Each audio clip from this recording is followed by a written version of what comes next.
வணக்கம் நண்பர்களே. இந்திய குடிமையியல் பாடம். இந்தியாவிற்கு ஏன் அரசியலமைப்பு தேவை? இந்திய அரசியலமைப்பின் முக்கியத்துவம், அடிப்படை நோக்கங்கள் மற்றும் குடிமக்களின் உரிமைகள் ஆகியவற்றை தெரிந்து கொள்வதற்காக வாருங்கள் வீடியோவிற்கு செல்லலாம்.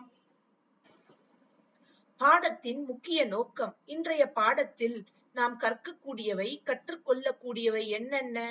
அரசியல் அமைப்பு, இதன் தெளிவான பொருள் மற்றும் விளக்கம், இந்தியாவிற்கு அரசியலமைப்பு சட்டம் தேவைப்படுவதற்கான முதன்மை காரணங்கள், குடிமக்களின் அடிப்படை உரிமைகள் மற்றும் அரசின் எல்லைகள், அதிகார பகிர்வு மற்றும் ஜனநாயகத்தின் பாதுகாப்பு அம்சங்கள்.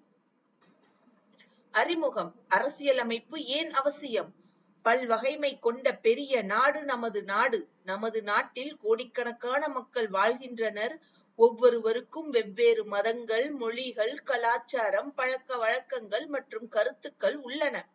இவ்வளவு வேறுபாடுகள் கொண்ட மக்கள் அனைவரும் ஒற்றுமையாகவும் சமமாகவும் பாதுகாப்பாகவும் வாழ்வதற்கு சில அடிப்படை விதிமுறைகள் தேவைப்படுகின்றன.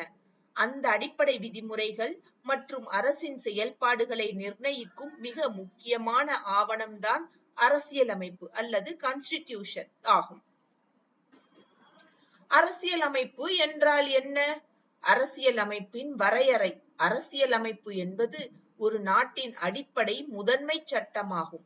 அரசு எவ்வாறு அமைக்கப்பட வேண்டும், அரசுக்கு என்ன அதிகாரங்கள் மற்றும் வரம்புகள் உள்ளன, மக்களுக்கு என்ன உரிமைகள் உள்ளன என்பதை அரசியலமைப்பு தெளிவாக வரையறுக்கிறது.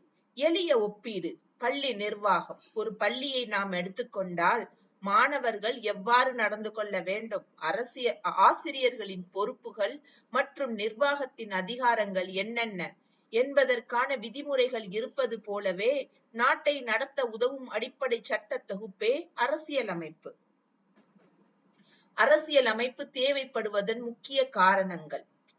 ஆட்சிக்கான விதிகள். 1. ஆட்சிக்கான விதிகள். எந்த ஒரு நாட்டையும் விதிமுறைகள் இன்றி நடத்த முடியாது. அரசு என்ன செய்யலாம், செய்யக்கூடாது என்பதை வரையறுத்து தன்னிச்சையான அதிகாரத்தை கட்டுப்படுத்துகிறது. 2. உரிமைகள் பாதுகாப்பு. ஜனநாயக நாட்டில் குடிமக்களின் அடிப்படை உரிமைகளை பாதுகாத்து அரசின் அநியாயமான நடவடிக்கைகளில் இருந்து பாதுகாப்பு வளையத்தை உருவாக்குகிறது. 3. சமத்துவத்தை உறுதி செய்தல்.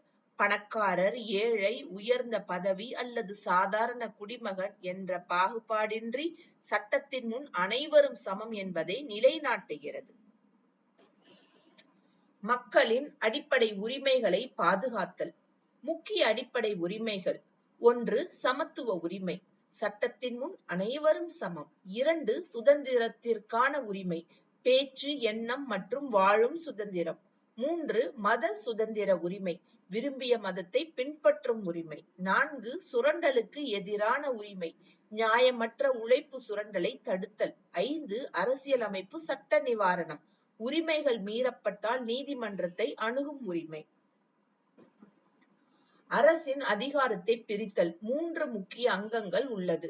1. சட்டமன்றம் அல்லது லெஜிஸ்லேச்சர். நாட்டிற்கு தேவையான புதிய சட்டங்களை உருவாக்குவதும் பழைய சட்டங்களை திருத்துவதும் இதன் முதன்மை பணியாகும். 2. நிர்வாகம் எக்ஸிகியூட்டிவ். சட்டமன்றம் இயற்றும் சட்டங்களையும் அரசின் திட்டங்களையும் நாட்டில் திறம்பட நடைமுறைப்படுத்தும் பொறுப்பு வகிக்கிறது. 3. நீதித்துறை ஜுடிஷியரி.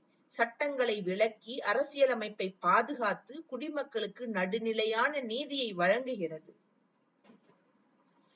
6. ஒற்றுமை மற்றும் சிறுபான்மையினர் பாதுகாப்பு. வேற்றுமையில் ஒற்றுமை, யூனிட்டி இன் டைவர்சிட்டி. இந்தியாவில் பல்வேறு மொழிகள், மதங்கள் மற்றும் பழக்க வழக்கங்கள் இருந்தாலும் நாம் அனைவரும் இந்தியர்கள் என்ற உணர்வை அரசியலமைப்பு வழங்குகிறது. சிறுபான்மையினரின் பாதுகாப்பு. ஜனநாயகத்தின் பெரும்பான்மையினரின் முடிவு முக்கியமானது என்றாலும் சிறுபான்மை சமூகங்களின் உரிமைகளும் பண்பாடும் பாதுகாக்கப்படுவதை அரசியலமைப்பு உறுதி செய்கிறது. சமூக நீதி மற்றும் எதிர்கால தலைமுறை பாதுகாப்பு. சமூக நீதியை ஏற்படுத்துதல். அரசியல் உரிமை மட்டுமல்லாமல் சமூக மற்றும் பொருளாதார நீதியையும் இலக்காக கொண்டு பின்தங்கிய மக்களுக்கு சம வாய்ப்பை உறுதி செய்கிறது. எதிர்கால தலைமுறையை பாதுகாத்தல். தற்போதைய மக்களுக்காக மட்டுமல்லாமல் வரும் தலைமுறைகளும் சுதந்திரமாகவும் பாதுகாப்பாகவும் கண்ணியமாகவும் வாழ அடித்தளம் அமைக்கின்றது. ஜனநாயகத்தை காப்பாற்றுதல். மக்கள் வாக்களித்து தங்கள் பிரதிநிதிகளை தேர்ந்தெடுக்கும் ஜனநாயக அதிகாரம் முறையாக செயல்பட வழிகாட்டுகிறது. இந்திய அரசியலமைப்பின் 4 முக்கிய தூண்கள். 1. நீதி ஜஸ்டிஸ், சமூக பொருளாதார மற்றும் அரசியல் தளங்களில் அனைவருக்கும் சமமான நீதி வழங்குதல். 2. சுதந்திரம் லிபர்ட்டி, எண்ணம், கருத்து வெளிப்பாடு, நம்பிக்கை மற்றும் வழிபாட்டு சுதந்திரத்தை அளித்தல். 3. சமத்துவம் ஈக்குவாலிட்டி, தகுதி மற்றும் வாய்ப்புகளில் அனைவருக்கும் பாகுபாடற்ற சமத்துவத்தை உறுதி செய்தல். பொன்மொழி: அரசியல் அமைப்பு என்பது வெறு சட்ட ஆவணம் மட்டுமல்ல, அது வாழ்க்கையின் அமைப்பாகும். அதன் ஆவி எப்பொழுதும் சுதந்திரம், சமத்துவம் மற்றும் சகோதரத்துவத்தில் நிலைத்திருக்கிறது என்று டாக்டர் பி.ஆர். அம்பேத்கர், இந்திய அரசியலமைப்பின் சிற்பி கூறியுள்ளார்.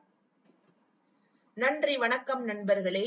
நமது உரிமைகளை அறிந்து கொள்வோம், நமது கடமைகளை நிறைவேற்றுவோம், நமது அரசியலமைப்பை மதிப்போம். அடுத்த பாடத்தில் இந்திய அரசியலமைப்பு எவ்வாறு உருவாக்கப்பட்டது என்ற தலைப்பில் சந்திப்போம். இணைந்திருங்கள்.